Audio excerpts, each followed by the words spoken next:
Hello everybody. Today we're going to be ranking all the 9 Marvel vs. Capcom games. So if you don't know what Marvel vs. Capcom is, it's basically like this really famous video game franchise where there was like a lot of about like 9 games, and it's where Marvel characters, Marvel and Street Fighter and Mega Man would like fight each other. So you could have like Iron Man against Mega Man, but we're gonna look at all the 9 games. So let's look at number 9. Number 9 is Marvel vs. Capcom Infinite. This game came out last year and it was really horrible. The presentation was bad, the graphics were bad, the online was good and it was simple, but the story mode was really bad. The origin story though was actually pretty good, but Ultron Sigma is kinda dumb and Ultron Omega,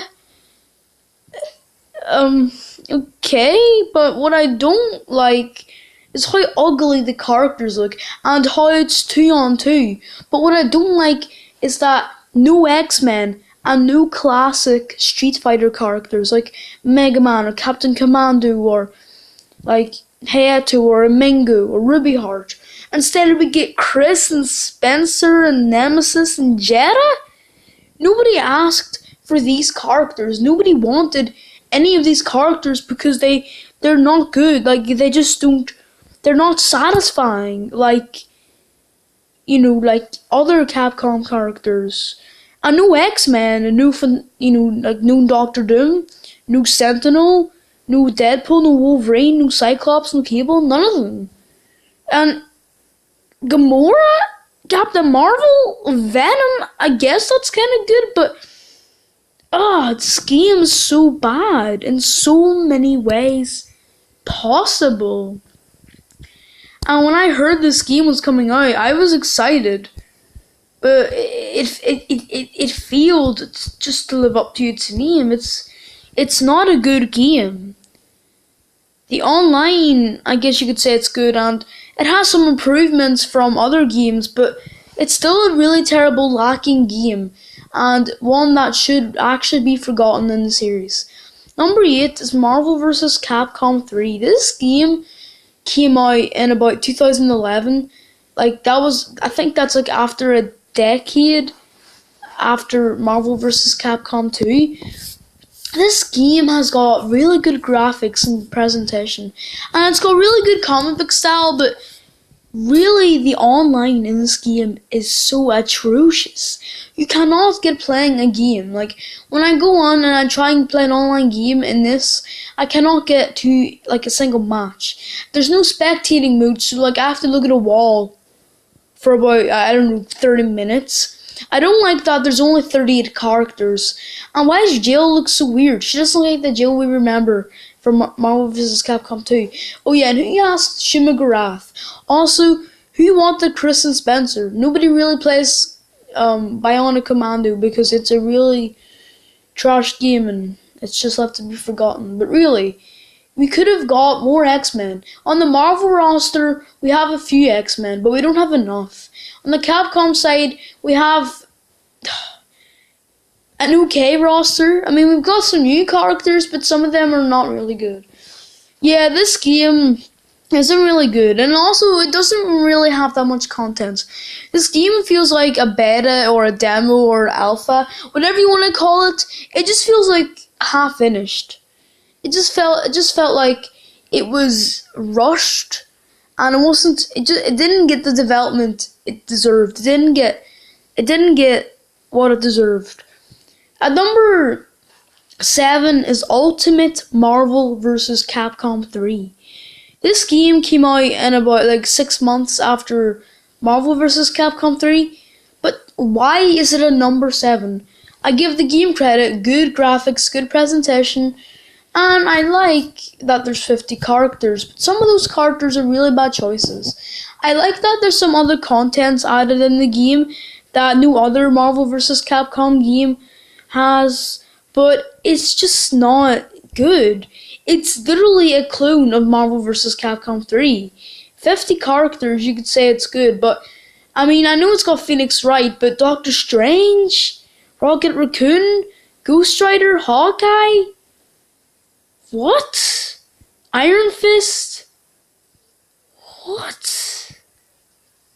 So there's 12 new characters. The Capcom side got Nemesis, Phoenix Wright, which is really awesome, Firebrand, Frank West,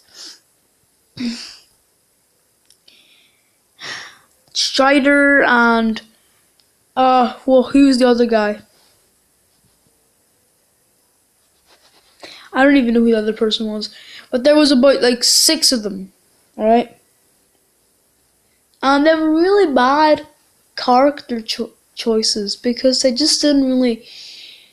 They just weren't really satisfying, and they were like a waste of time. Marvel side, Rocket Raccoon, Hawkeye. How did he even get in? You know those 6 Marvel characters? We could have got more X-Men or like more Fantastic Four. Instead, we get crappy characters. On the Capcom side, it is practically the same. We could have got better characters on that side, but no, we don't. We just get more crappy characters that nobody gives a fudge about. Like what? Okay, this game is basically a clone of Marvel vs. It's a clone of Marvel vs. Capcom 3, which it's just so bad. When you think about it, it's lazy, like in a way, and well, I don't like it. It's just not, it's just lazy, and it's so bad because this game has got bad character choices. I mean, the online is good, but it is laggy sometimes. That's why I don't really like it. And number 6 is Marvel Superheroes vs. Street Fighter. Now, I've got this game credit. Good character choices, good gameplay, 2-on-2. I mean, not really, but it's, I guess, despite Marvel vs. Capcom Infinite, this game is a lot more better with its character choices, and it's a lot more funner. But listen to this. Okay, X-Men, Children of the Atom, Marvel Superheroes, X-Men vs. Street Fighter, then Marvel Superheroes vs. Street Fighter. So we got Marvel Superheroes, and then we had to have them fight Street Fighter. Nobody really wanted this game because it's basically a clone. Like I said, like Ultimate Marvel vs. Capcom 3 is a clone of Marvel's Capcom 3. Well, Marvel Superheroes vs. Street Fighter is basically a clone of X-Men vs. Street Fighter, and well, it is because this is X-Men vs. Street Fighter. X-Men characters. And then Marvel Superheroes, which has Omega Red, Cyclops, and Wolverine in it anyway.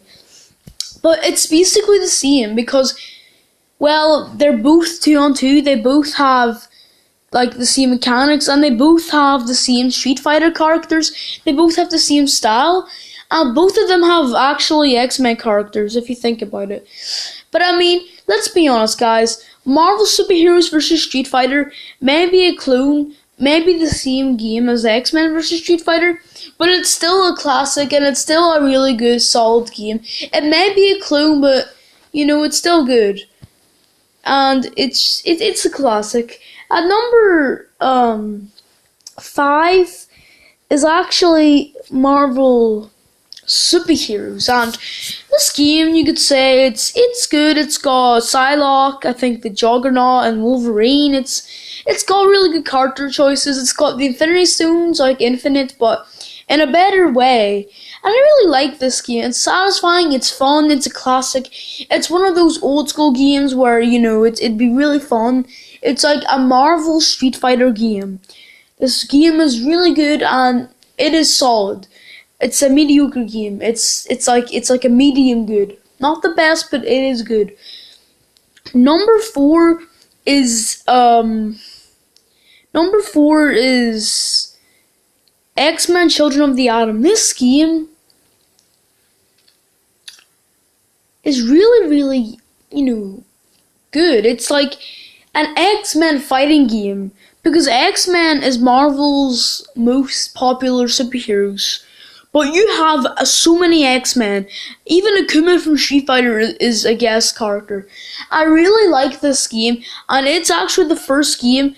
This game is actually the first. This game is the first game in the Marvel vs. Capcom, because it was this game, then Marvel Superheroes, then X-Men vs. Street Fighter, and then Marvel Super vs. Street Fighter, and then Marvel vs. Capcom 1. But this game started it all. X-Men Children of the Atom. But then at number 3 is the game. It's like the first actual proper Marvel vs. Capcom. X-Men vs. Street Fighter is actually the game that's a proper Marvel vs. Capcom.